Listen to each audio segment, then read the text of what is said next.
Welcome back, everybody, to another Party Pace live stream, and I'm joined once again by my co-host Nolan from the Bike Sauce.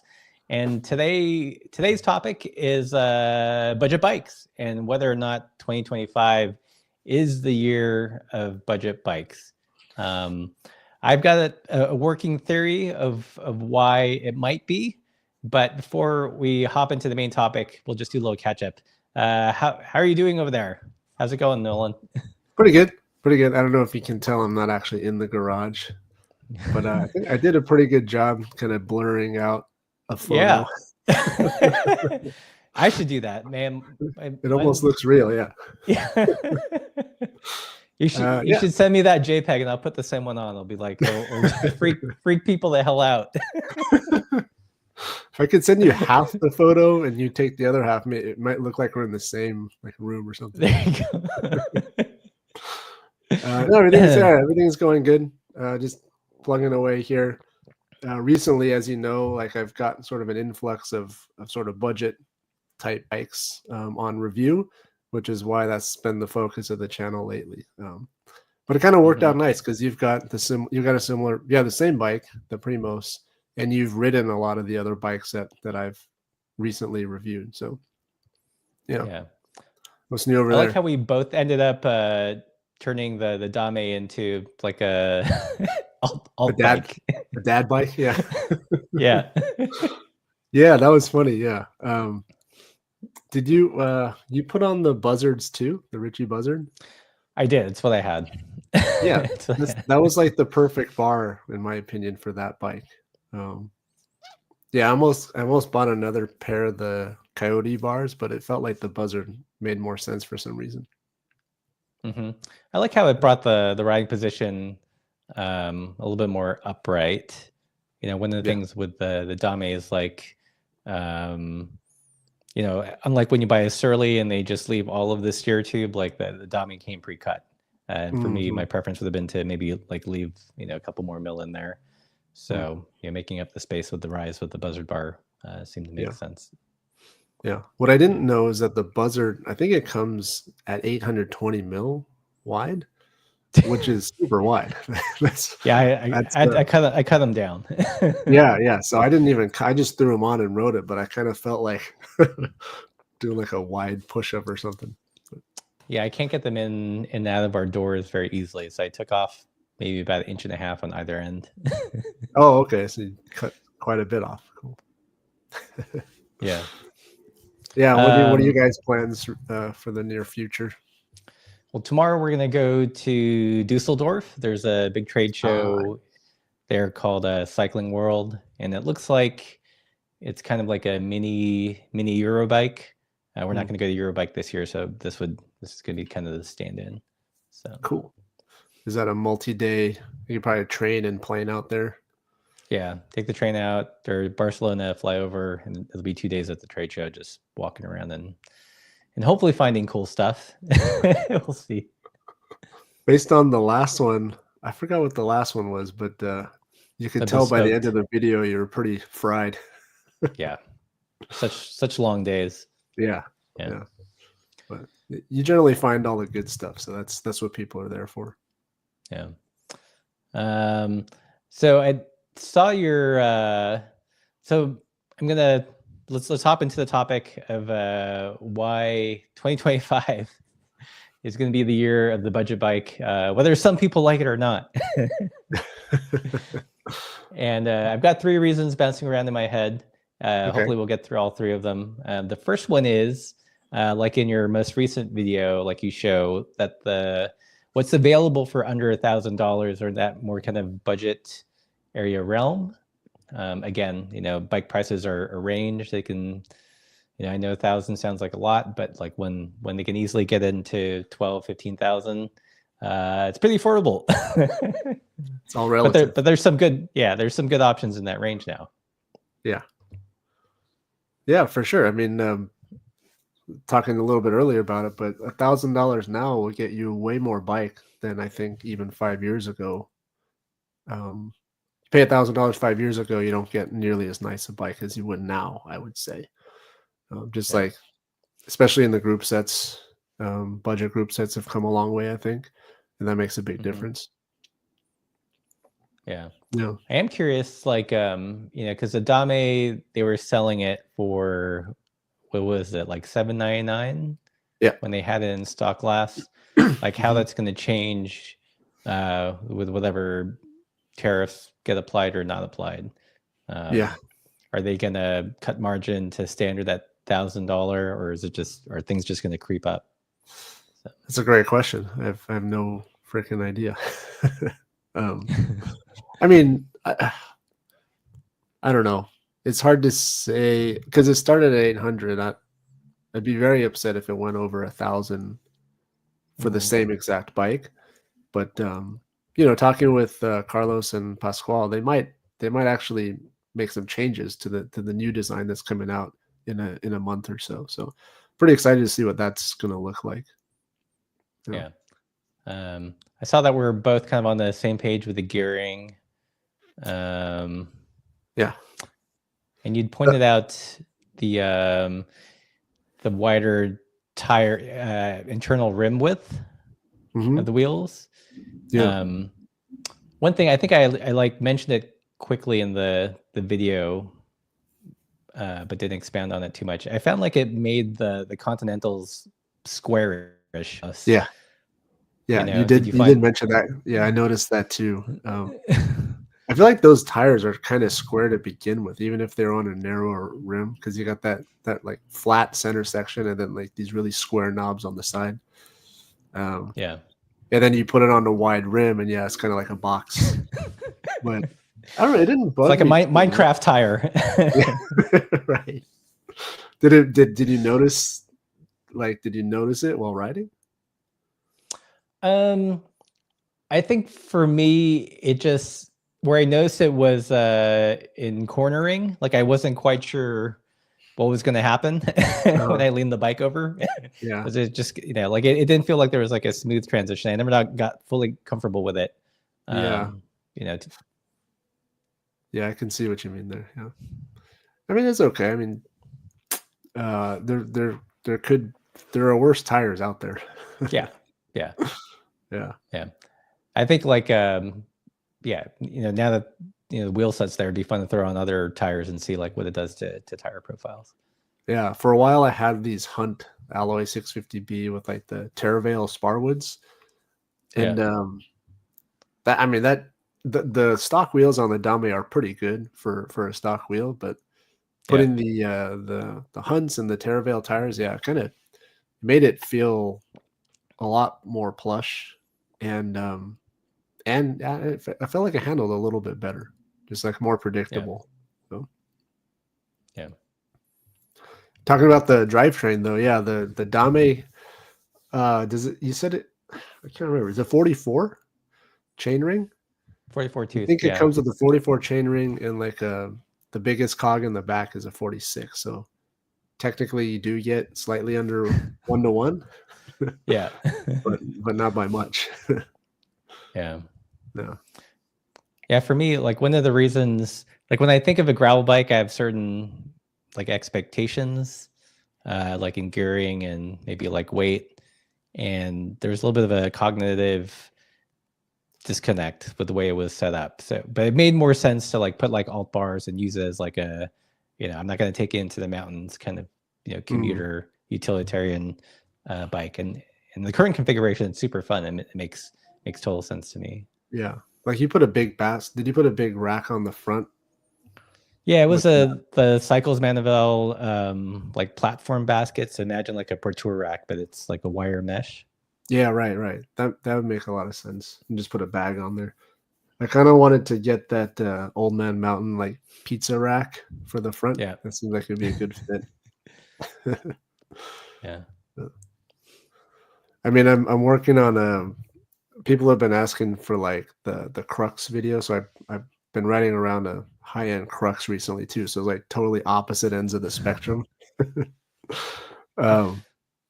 And I'm putting together a video now and kind of showing off the drivetrain, but I've got a 38 tooth in the front, and then in the back I got the Garbaruk 11-50, and I'm pretty sure I'm going to get some gear shaming in the comments for that.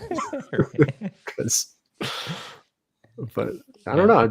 I'd rather have the climbing gear. So I'd rather not run out on the low end, and I'm fine just coasting if I run out on the top. Yeah, yeah. I mean, at a certain speed when you're descending, you're faster tucking in, anyways, right? Isn't that what the science? That's what the science says. Like at like 28 miles per hour or something. Is that right? Like, yeah. Oh. I don't know. I mean, I don't need to go faster when I'm already maxed out generally. No. Yeah. So for those that didn't see your video where you compared the Poseidon Ambition, and the State All Road and the Dame, what's the TLDR? Like what was the best? Ooh, tricky, man. There's no TLDR. It's a 24-minute video. You have to watch it all. That was the shortest I can make it, and it still felt really rushed. It was really thorough. Like I tried to be. It's God's work. Someone had to do it for those 3 bikes. Yeah. By the way, it was the Poseidon X Ambition Gen 3, which is not out yet. So a big criticism, I guess, of the Gen 2 is that it still runs quick release, still runs a square taper bottom bracket, which means that the wheels are, quick release, and you can't really it's hard to upgrade stuff on that bike. But the Gen 3 will have through axle everything and external bottom bracket right out of the box for the same price, which, I was talking to Lewis about that at Poseidon, and they're pretty happy with how the Gen 3 is gonna come out. So that's the one in the review video, and it stacks up very nicely against the other 2 bikes on test. There's no TLDR. I don't want to say one's the best or one's the worst, because then I don't know, it feels harsh. But I mean, I did have some issues with the State. I'll put that. That's pretty. You don't have to watch much of the video to kind of get that. State had some kind of quirks with it that made it hard to award full points, quote unquote. But other than that, they're all really good for under $1,000. Yeah. I kind of agree with your assessment of like the State's geometry. Like I like a slightly imbalanced bike, but with a short rear and slacker front. Yeah. And it seems to work okay in that direction. Right. But when you have like a kind of neutral responsive front, but then like a long rear, it just feels odd. Yeah. So just if you haven't seen it yet, the State has, well, the Primos and the Poseidon have like 425 millimeter chainstays, and then the State has 450 millimeter chainstays. So it's basically an inch longer in the back, which doesn't sound like a lot, but I think the State also has the lowest trail of the 3. So the front end felt pretty quick, but it did feel kind of like you were, towing this big long rear end around, and it felt like there was a delay basically. And I had the same issue with the 6061 all road too. So I figured maybe, they might update the Geo, but they haven't. Yeah. So. Yeah. So a lot of stuff. We considered 13 categories in that video, and then added up all the points at the end. And I did my best to be, as organized as possible. Then still someone in the comments was like, well, you should have weighted each category differently because some are more important than the others. I'm like, I know. It was already getting too much. So. Take the video down, Nolan, and do it all over again. I know. I should just throw it all away. Yeah. Well, all 3 of them were really interesting options. None of them we can get here in Europe. Like they did a very special delivery that for me to be able to test out the Dame, which I appreciate. Yeah. It's a funny comment, Broad Fjord. Yeah, I did a little they want Poseidon wants to do more like storytelling based kind of marketing this year. So I was like, I'll be your talent for this one video. And then it's really funny because now when I watch YouTube, like that ad pops up all the time. I'm like, no, click it off. I don't want to see myself. You don't have YouTube Premium? I don't. Oh man. Is that That's the something one that- like thing I pay for a month that I feel like is worth it because like I hate ads on YouTube. Interesting. That's a good point. Yeah. I watch so much YouTube that like for me it's totally worth it. Yeah. All right, Zach says you have to ride one of the 3 on Saturday. Yes. Sunday actually, Zach. Sunday would be our third. It's not the annual, but it's the third installment of the Bike Sauce Hangout ride here in Whittier. I'm not sure which one I'll ride this weekend, but to keep up with you, Zach, I might have to bring out the Crux. Yeah. Nice. Cool. So that's the first point. I don't know if we discussed it very well, but one reason I think 2025 is going to be the year of the budget bike is that there's just, with like those 3 brands and others out there, there's a little bit more bang for buck in the sub $1,000 price range. I feel like it used to be like you'd get kind of dumbed down geometries that weren't very exciting, but like I feel like there's a lot more thought being put into like the bikes in under $1,000. Yeah, for sure. Yeah. What was your second point? My second theory into why 2025 is going to be the year of the budget bike is actually inspired by Matt from Recycles Bicycles. And if you saw that interview I did with him. I did, yeah. But the used bike market, there's a lot of used bikes out there, unlike the car market where it's kind of a normal thing to go into a retail establishment and buy a used car. Why isn't that model more generally accepted for bikes? And that's what he's doing on his YouTube channel and his bike shop. And I feel like that's going to be integrated more into some shops, or there could be more purpose-built shops built around selling used bikes. Mm-hmm. Yeah, that makes a lot of sense, especially now with bikes getting so expensive. Such a huge investment. Like at any price point you can go. I mean, you can find used bikes, but then you got to deal with like Craigslist and OfferUp and all those kinds of things. So for me, that's always the barrier for going used, is I don't want to have to deal with some weirdo on the internet who might be cool or who might like rob me. Right. So yeah. That's the concept is great to have shops that are more focused on selling used bikes. Yeah. One of the things he brings up which I thought was eye-opening, it's like especially for bikes in like that sub $2,000 range, so like bikes like a Surly, a margin he would get on a new Surly versus like a used bike they refurbish was the same, but his outlay to hold that inventory was like way less. Right. And also, like if you think about it, you buy as a bike shop, you buy a new bike, and then second it lands on your store, the clock is ticking, it's depreciating. Right. It's going to be like last year's model year, like in 10 months. That's right. And lose a ton of value. But with like a used bike, it's already vintage. It just gets more valuable. Right. Potentially. Is that I wonder how many shops are doing that. There's not many around here. There's some that there's like maybe a corner where they have a few used bikes for sale, but yeah, the vast majority are still new bikes. The margins must be higher for new bikes, otherwise people would have done it already. But they actually know what there are a couple co-ops here in Southern California for sure that I know of that mostly do used, but still like the majority are new sales. Yeah. I mean, I feel like there was an attempt to tap into the used bike market with something like the Pros Closet, right? Right. There was I think Escape Collective did you listen to that podcast they did with the founder of the Pros Closet and a couple of like I think I did. I think I do remember that one. I don't remember. It was like the most like in-depth thing I'd heard about like why it failed.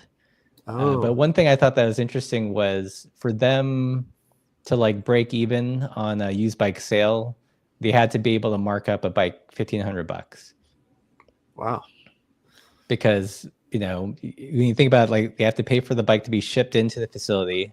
Yeah. They have to pay for the bike to be looked over by the mechanic and then do whatever they need to do. And then they have to pay to ship it back out to the new customer. And if Right. they couldn't get a $1,500 margin on it, then they were losing money, which I thought was like, whoa. It's like, yeah, that's kind of wild. yeah. Well, they also had a ton of overhead, I would imagine. Like their facility was huge, and they had a lot of employees. But so I could see how maybe a smaller shop, maybe a smaller operation could manage without having to mark up 1,500. Yeah. Ultimately, I think that's why he said it failed, is like they had some private investors come in. They weren't necessarily bike people, but they were, in like the, this blitzkrieg scaling up and trying to make a quick buck. And they just, when they got the big warehouse that cost a lot of money, and they kind of overestimated the demand post-COVID. Yeah, that makes sense. Bicycle is doing that now. That's kind of like the new one that popped up. I haven't used it yet. Have you used it at all? I've not, but they keep emailing me about doing ad reads. Oh, cool. I'm like, try it. I don't know. I haven't used it yet, so I want to do. But I think their model is a little bit different because it's from seller to buyer. Consumer. Yeah. Right. There's no like in between, so I feel like then they can save some margin. Yeah. So that's interesting. But like, how do you vet the seller? Well, that's true.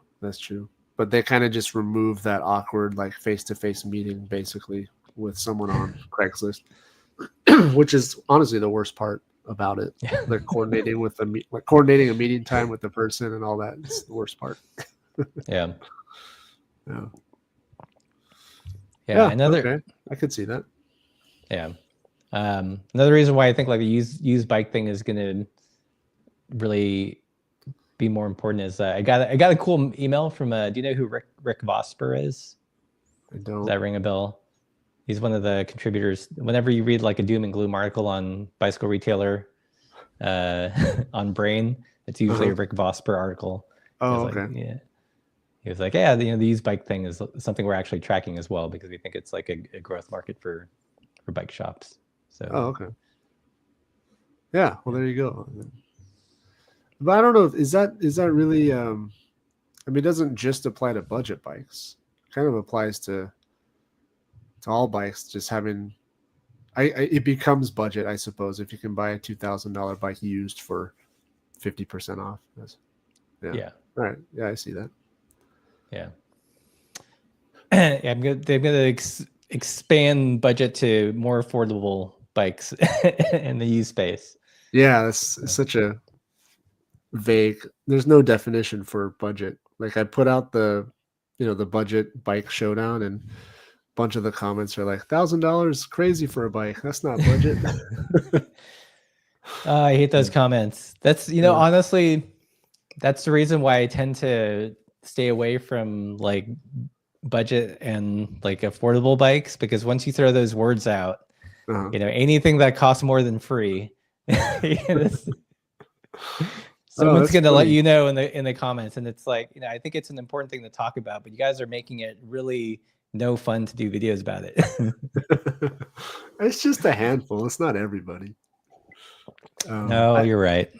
I generally find that if I can do something that like highlights or showcases like an affordable option or like a hack or something budget, those videos usually do better. People seem like they're interested in learning about that kind of stuff. But then there's always going to be a handful who are like, well, I'm fine on my 90s 3x, and it's yeah. I do feel like speaking about that point, like another good indicator fish that's a general trend is like GCN content. I noticed that they've been doing more, refurbing an old bike or this old super bike versus new, so like pulling things out of the garage or the past. Because I imagine they must get some pushback. Why do you only talk about $15,000 bikes? Right. Yeah. I've seen a lot of theirs. Like, we bought the cheapest bike on Craigslist, and now we're gonna race it or something. Interesting story I saw on it was one of Peak Torque's recent videos where he kind of just like slammed GCN for basically just completely improper science. Did you see that one? Mm-mm. Oh, Well, what was it about specifically? yeah, it was about measuring like the pedaling efficiency of like a stiff shoe versus a soft shoe. And they took a bike to Silverstone, which is like this, super shiny, fancy bike testing facility. Put a bike on the dynamometer, which basically measures power efficiency. And they tried a couple of different shoes to see if they can tease out any power efficiency differences. And Peak Torque made it like a great point, which is the power measuring system measures from the input power to the output power. So your pedal, your power applied at the cranks or the pedals is some amount of input power, and then they measure on this big drum how much power you're actually putting down to the wheel, and take the discrepancy, and you can calculate the efficiency or the power loss. But if you put if you change the shoe on the pedal, you're not changing anything about the input power at all. So like the shoe was sort of outside of the boundaries of the testing region. And so, yeah, I don't know. Some of the recent GCN videos their production value is great, but some of the content is getting a little bit questionable. Yeah, the last GCN video that irked me, it was a silly one. There was like why Sai doesn't like mirrors. And of course they picked like the dumbest fucking mirror to wear for the show.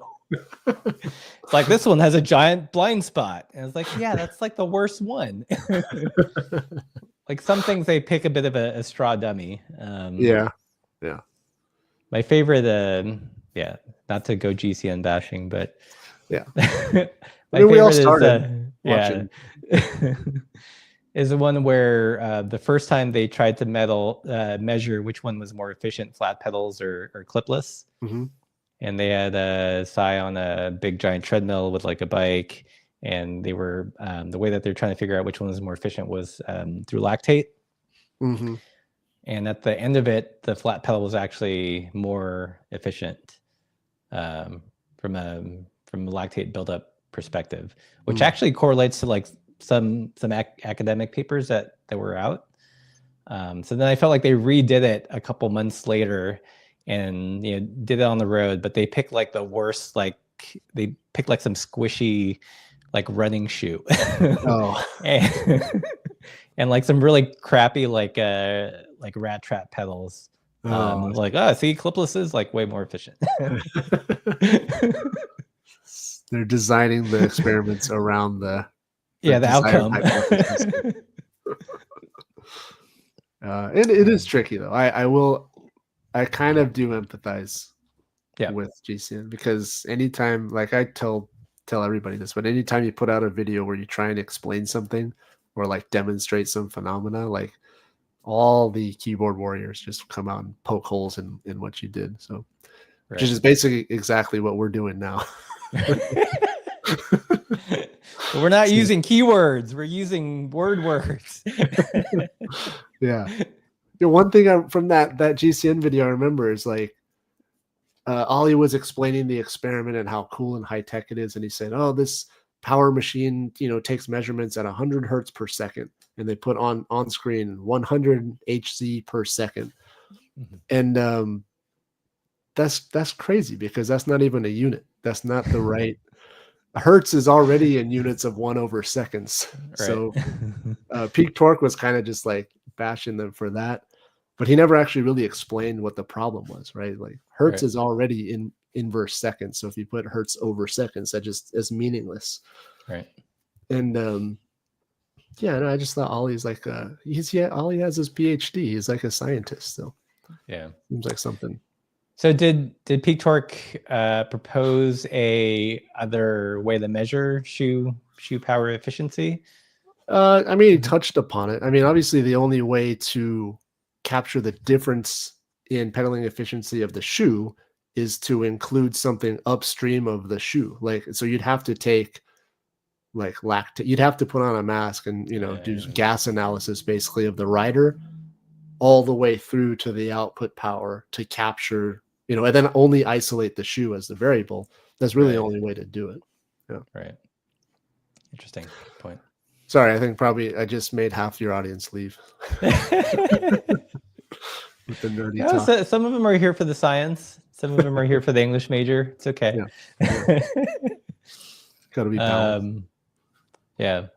So we've got 93 of you in the comments. Let us know what your favorite budget bike is, or what do you think a budget bike either of us should review should be.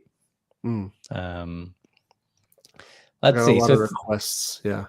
Have you been getting requests? Like when I put up the budget video, I got a bunch of requests for that stupid Ozark trail bike. I can't bring myself to. It's such a meme bike. I feel like the channel Maddie Active did a video on it, and then like within like 3 months, like everyone else bought it, and yeah, I'm sure it's. And I watched some of those videos, and people say, people have mixed reviews, and like it rides good and it's lightweight. It's 29 pounds. But like nobody's pointing out all like the obvious things that are like wrong with it. Yeah. So, I don't know. Yeah, I can't get the Ozarks bike. The equivalent here in Europe would be like the Decathlon Triban or something, like that the Cade Media has purchased. Yeah. But I have a really hard time, like even though they're affordable, like spending the money on something that I know that I'm not gonna like, and then I'm just gonna it's just gonna be clutter in my apartment after making the video. Yeah. So. I don't know. I mean, some people buy it and it's totally sufficient for them. But my problem is I can't lump that kind of bike into like the $1,000 gravel bike. They're just total. They're not. There's no comparison at all. So yeah. Anyways. Yeah. Okay. So that was the second point. Why 2025 is the year of the budget bike is used bike markets, and pedal efficiency. And what was my third one? Oh, the third one is the economy sucks, and there's lots of instability and tariffs, and I think as a business it'd be really hard to plan like what to price things, because you don't know what the materials are going to cost, like what's going to come out to, what the end price is to the consumer. I think consumers are worried because again they don't know what things are going to cost, so people are tend to be a little bit more conservative with their spending dollars. Yeah. I mean, I don't have. I mean, you have an online store. We have a very small online shop, and that's even enough to kind of see the trends. Like soon as after November, basically sales kind of dipped, and they've kind of stayed lower. I suppose now they're starting to climb back up, but there's definitely a period of a few months where I think there was just so much uncertainty. People aren't willing to buy stuff. Yeah, everyone's hiding their acorns for. Yeah. So, I guess So if you're gonna buy a bike, then don't overspend. You'd be perfectly happy with a budget gravel bike. Yeah. I think it's like knowing that I feel like I'm gonna start to do more hack videos. I think upgrading an old bike is going to be the new bike. Yeah. Kind of mentality. Sure. I think we talked about this in a live stream about like the trends for this year, and one of the things I proposed was the luxurification of simple things, where people can't spend $3,000 for a new bike, but they still want to feel special, so they might splash out on like a $50-$60 artisanal stem cap or something silly, or like a valve stem cap thing. Sure. Yeah. No, that's totally valid. I think building a bike from scratch too is a good option, like a Primos and Poseidon and maybe State, but I'm not sure. But for sure, Primos and Poseidon offer frame sets for like well, Primos will offer frame sets, and Poseidon already does for pretty cheap. Like you get a very solid foundation, and so maybe in addition to budget bikes for 2025, I think you're gonna see a lot more home mechanics try and like start tinkering and build up bikes from scratch, because honestly you can build up a pretty decent bike with starting with the frame. You can get the frame new, and then you can buy secondhand parts at your leisure, and end up with a really nice bike for a lot less than you would pay new. Yeah. Yeah. Yeah, I'm curious, people in the chat, if you're hoarding your acorns as well, and maybe not splashing out on a super spendy bike, or doing more DIY builds to still get that new bike feel without having to get a new bike. Yeah. That's one of the videos that's been on my list for a while, is do like a built versus bought kind of video. Like here's a bike you can buy for $2,000 or 15. Just pick a number. Here's a brand new bike you can buy for $1,500. Let me see what I can build for that same amount, starting with the frame. Right. I think that could be pretty interesting. I think it depends on like how deep your parts bin is already, you know? Yeah. If you're buying like all the components new, Yeah. and don't have like, you know, especially like wheels or something laying around, it's hard to get the same, maybe the same quality build as the OEM, unless you have some interesting parts. Yeah. I was thinking mostly like hunting for parts online, because eBay is a good source of like components. I generally don't buy complete bikes off eBay, but if I need like a portion of a group set, that's always where I'll go first. Right. Yeah, that could be an interesting one. See how the numbers actually do work out. Yeah. You know what tool I added to my arsenal recently, just because I was tired of dragging the bike down to the bike shop for them to do, is a headset press. Oh, nice. How many times do you need that? I feel like I don't use mine very often. I've dragged at least like 3 bikes within the past like 10 months down to the bike shop for them to press in headsets. Oh, really?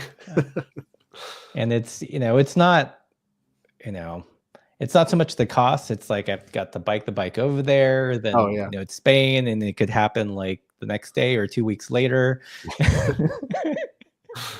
Oh, that's nice. And yeah, I'm just tired of waiting. Yeah, and plus it lets me, you know, swap parts to new frame builds and all that stuff without, you know, relying on the bike shop as much.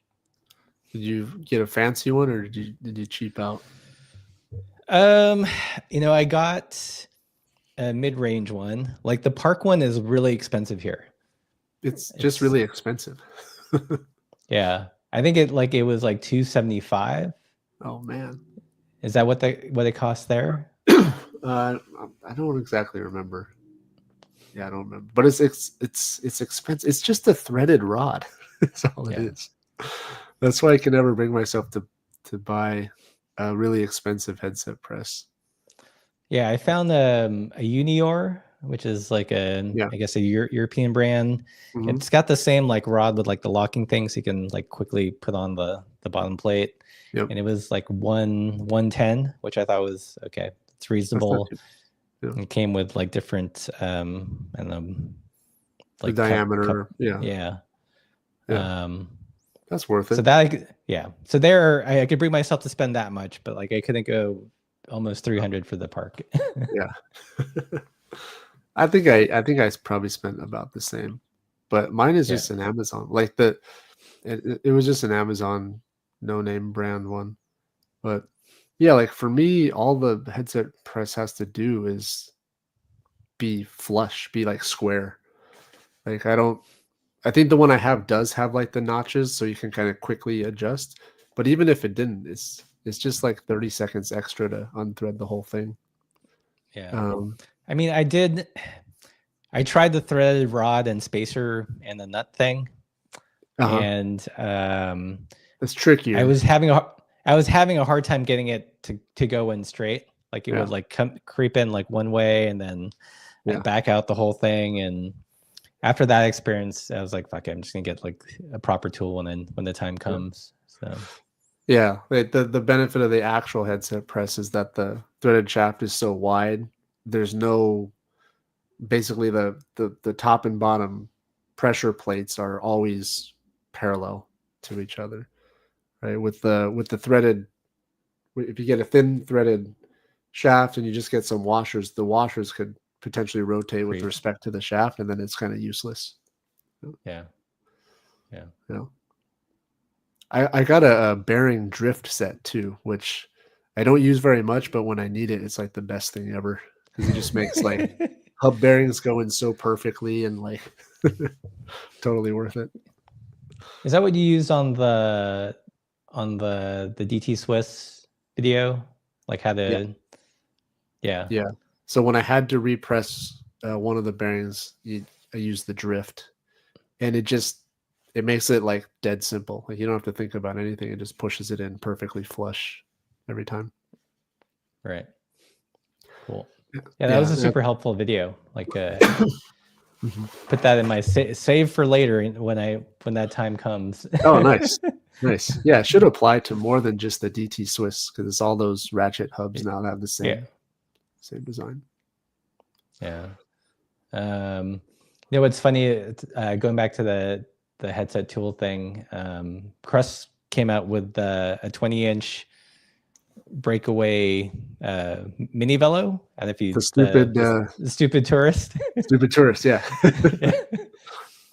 And I don't know if you caught, like he said in the size large, the head tube's too long for the park headset press. So, you know, when they do it, they use like a 2x4 and a hammer. Yeah, use a hammer.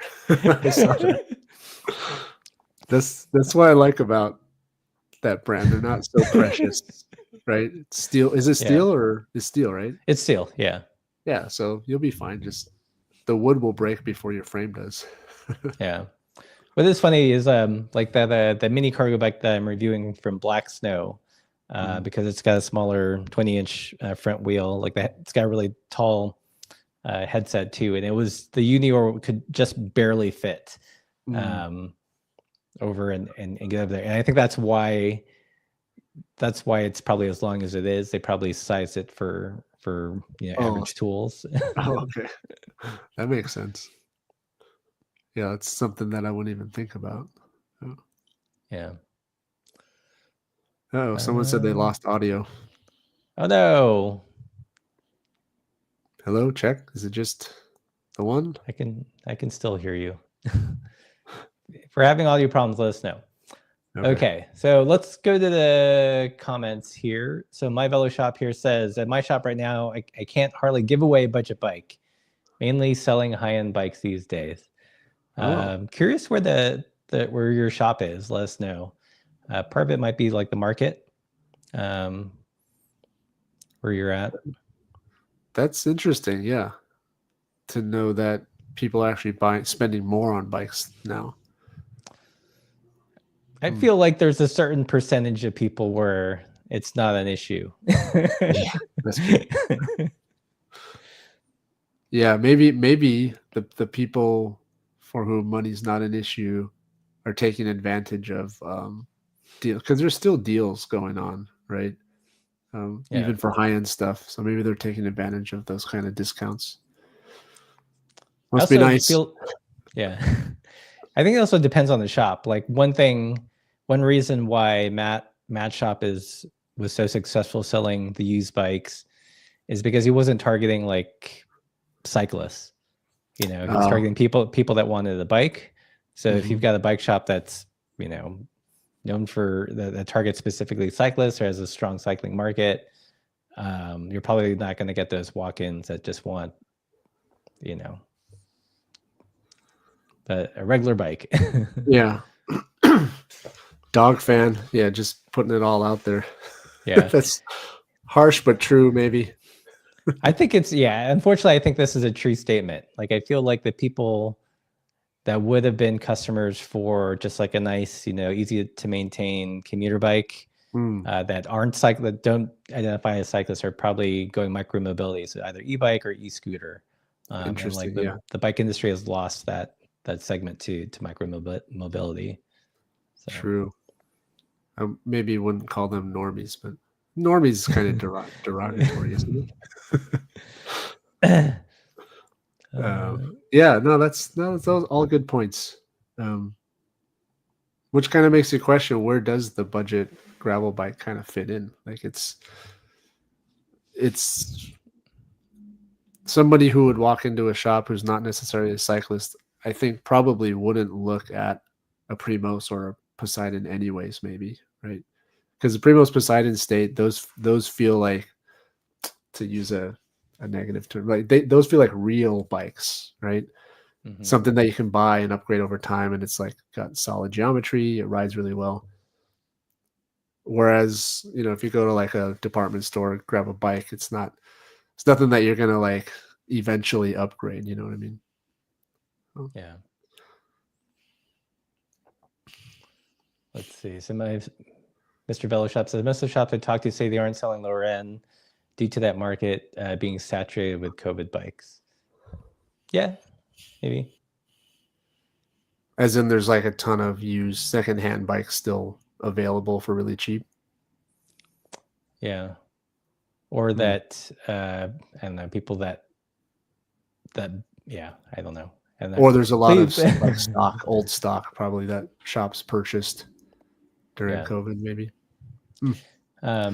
Looking at how people buy bikes here in Spain, like most of the bike shops, especially in Germany, are very like high end, and people tend to treat them as almost like fashion accessories. Oh. like they'll ride it for 2 years and then sell it and then get a new one. So I think there might be more turnover in that market, strangely enough. Whereas like people that are buying say just for transportation or like a commuter bike, it's a bike that they're planning to hold for multiple years. It's not just a new colorway is out or new drivetrain is out, I'm gonna change the bike. Yeah, that's true. Something else I noticed from many local shops is that there's more floor space dedicated to cargo bikes, which is actually kind of a nice thing to see. I know, a couple shops around here. I also keep tabs on Alameda Bicycle, which is in the Bay Area, which is where I grew up and worked out for a while. But they've actually, I think they're starting to do a lot of like commuter/cargo type bikes, and I think they do generally pretty well. So yeah, it's just shifting a little bit. Yeah, I'm totally into like the mini cargo bike thing. Yeah. And I feel like it's catching on. Like, I mean, John from the Ravis is testing a monopole. Getting rad with that. Just want to say I tested it first. So yeah. Well, but it's not a competition. The fact that both of you are testing them, and then brands like Kayut, however you say it, they're coming up with like the mini velos, and Velo Orange, they have their neutrino, and then even the Surly one that you just pointed out, or not it's not Surly, the Crust one. The Crust, yeah. You know what's another interesting thing I saw like today that kind of falls in line is State is selling that little cargo fork. Did you see that thing on their Instagram? Uh-huh. So it's basically, I mean, it looks just like the Crust Clydesdale, but it's interesting that they thought that was like a viable space to move into. So yeah. Like, I don't know. I actually, the more we have this discussion, the less I feel like I can predict anything. Just based on like, yeah. Well, 2025 is the year. It's the year of change or evolution for sure. I don't know if it's all about the budget gravel bike. Yeah. I think mini velos and micro cargo bikes are going to have a moment, is my prediction. I feel like cargo bikes have gone, in one way for so long, like, you know, the big motorized family hauler. Yeah. And now some people, you know, they want like a small cargo bike you can actually pedal without a motor. Mhm. That's fun and playful, you know, utilitarian, but it's also goofy and strange. Yeah. So stuff like the monopole, like the bomb track Monroe, like this Black Snow.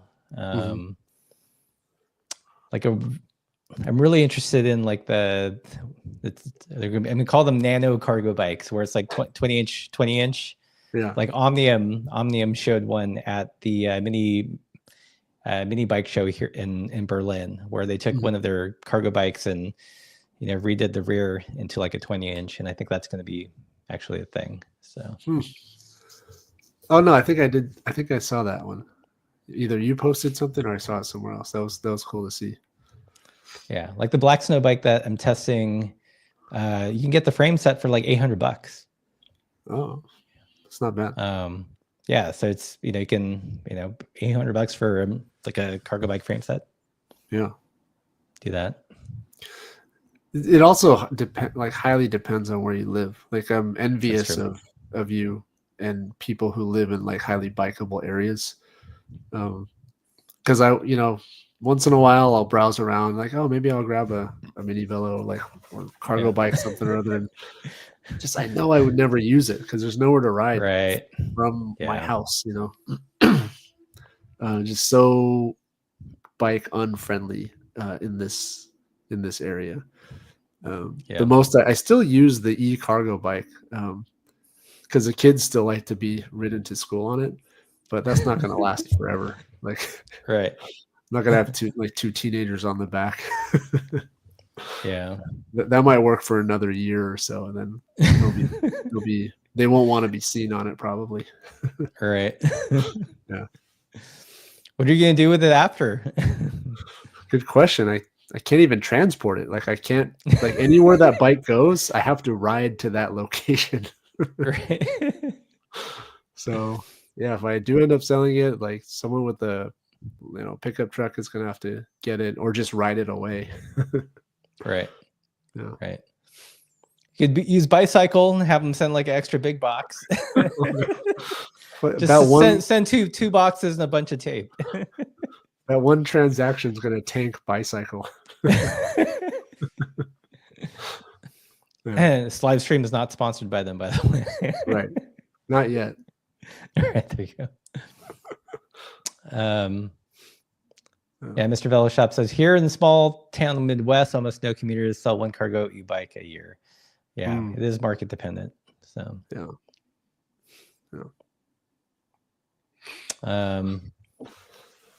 Well, any plans for your budget bike, like the Primos? Is yours in final form, or? It might be. I still have to find the smaller chainring for it. Oh, right. You sold the 44. Yeah, it's surprisingly hard to find like a SRAM 3-bolt chainring that doesn't cost like €100 here. Oh man, I was kind of expecting you to run 2x on it. I did for a while. Yeah, I did but then I actually wanted those parts for another future project. Okay. So it's just I brought it back to its original configuration. Yeah, I kind of like it how it is. Yours and mine, just like dad bike mode, wide handlebars, basket, some kind of rack in the front. Yeah. One thing that you did, you did a video where you kind of showcased the adaptable brake lever, where you can go short pull or long pull, and I was really surprised. I mean, that video did really well, and it seems like a lot of people learned that was a thing from your video, which is cool. Yeah, I always assumed that people kind of knew. So I feel like there's a whole generation of like lost knowledge. People who don't know who Sheldon Brown is. Yeah. And like, you know, just all like the weird mechanical quirks because they're just said, here's your electronic shifting bike or whatever. So or they just never, or they never bothered to kind of take stuff apart and research. Yeah. I was actually surprised at how well leaving it as a long pull lever with the short pull brakes worked. Yeah. I've done that in the past, and it works fine, right? Yeah. It just Oh, you have to that's loose. Yeah. Say again. that reminded me. I was going to ask you: do you find that the Primos brakes better with the mountain bike style levers compared to Oh the yeah, drop bar ones? yeah, 100%. So Yeah, you have is more. is that just a function of like the design of the lever or like your hand position? Well, it's leverage is what it is. Like Okay. if you look at the sword, if you look at any drop bar brifter and you're braking from the hoods, you're usually pulling from about halfway down the lever, Okay. right? But with like a mountain bike, you're always pulling from the end of the lever, so you have like maximum leverage. Gotcha. Yeah, I mean, even I just put some cheapo Sora levers on, and right away, like I can basically just do one finger braking, almost like on a mountain bike, and it's like plenty strong. Mm-hmm. Yeah, I think the true analogy would be like stock sword drifters braking from the drops versus mountain bike lever braking normally. That's the apples to apples comparison, I think. Right. Yeah. Yeah. Let's see. All right. So we got 100 people in the chat. Let us know what you guys think about budget bikes. What are you guys excited about in the budget bike market? And if you guys let me know if you think mini cargo bikes are going to be a thing. I hope they are. You may have more say in how that goes than you think. You're being thing, damn it.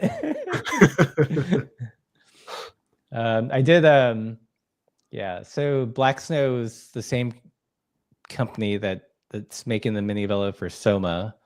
And I did suggest like something for them to build or a bike to release, and we'll see if it, can only pass notes and hope they run with it. Cool. But I'm surprised people haven't started like, when it was gravel bike. This is just a 90s mountain bike, that whole thing. Surprised people haven't started doing that for like the mini velos. Like, this is just a 90s BMX bike.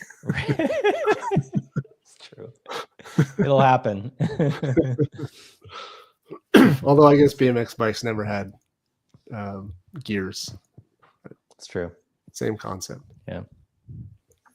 Yeah.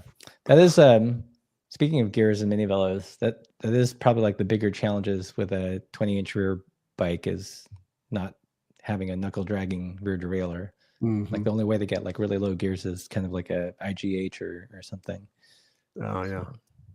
Well, Brompton did it, so they did it on smaller wheels, right? Yeah, but they use a Sturmy Archer 3-speed hub. Oh, that's right. And like really janky derailleur shaped object. Yeah. Be funny to put like a giant cassette on like a 20-inch mini velo and see if you can get it to shift. I've got the parts. I just need the bike.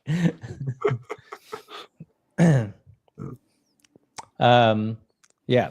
Speaking of before we end the live stream, Blackheart is coming to Dusseldorf. Oh yeah. Cool. I wonder who's gonna attend, who's gonna show up. I think it's Zach. Oh really? Oh cool. Yeah. Nice. Apparently they're gonna, like, a German distributor approach them to distribute in the EU. Oh, so that's pretty cool. Yeah, that is so very I'm gonna cool. get a chance to test out a Blackheart soon. Which frames of theirs have you tried? I've tried the titanium all road and then the aluminum all road, and that's it. Yeah, that's it. Like I wanted to try their gravel bike, but I couldn't find time. I just haven't really pursued that.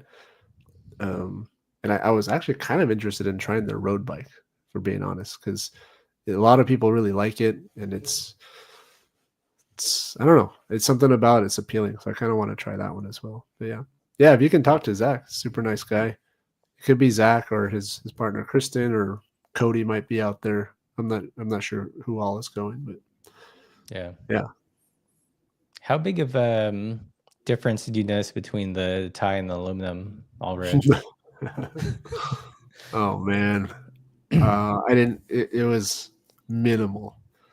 I think I could tell that there was a difference, but I would guess if I did a blind test, I would tell that there's a difference, but I wouldn't be able to pick which one was which.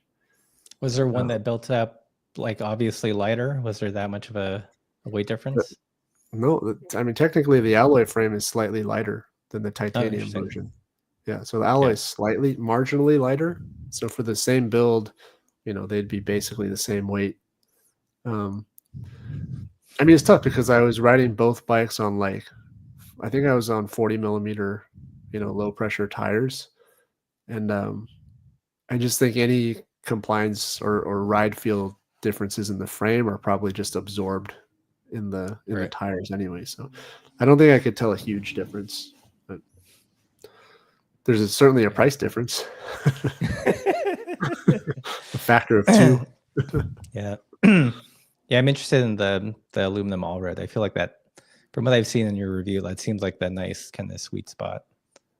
Yeah. Aside from tire clearance being, not as wide as I would like, everything about the aluminum all road I liked.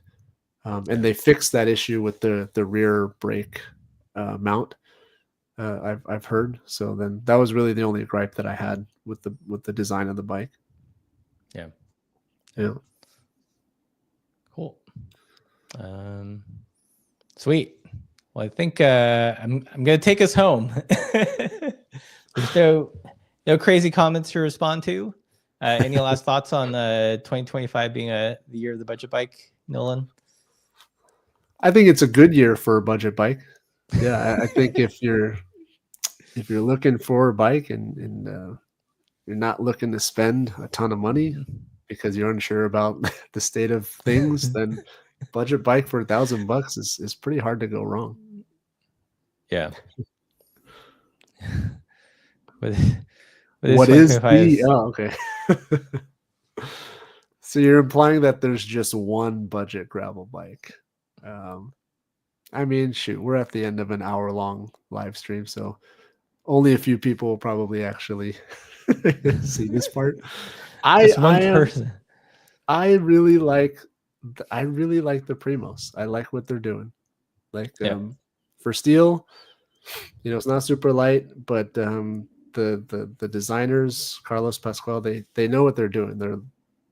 They're very well versed in this space. I like what they're doing a lot, and you get a ton of bike for $800. Yeah, I like all the other brands too, but if I had to pick one. Yeah, I'd agree. I mean, I feel like if they can sort out the gearing thing, it's the biggest hang up. It's a fun geometry. This is fun to ride. Great group set. Yeah. So if you're gonna go for like utilitarian, then the Primos is an awesome option. If you want something faster that's more on the racier side, then Poseidon's a great option. Yeah. Cool. All right. Well, we'll end it on that note. Thanks everyone for joining the live stream, and we'll see you in a couple weeks. And as always, keep the supple side down. Adios.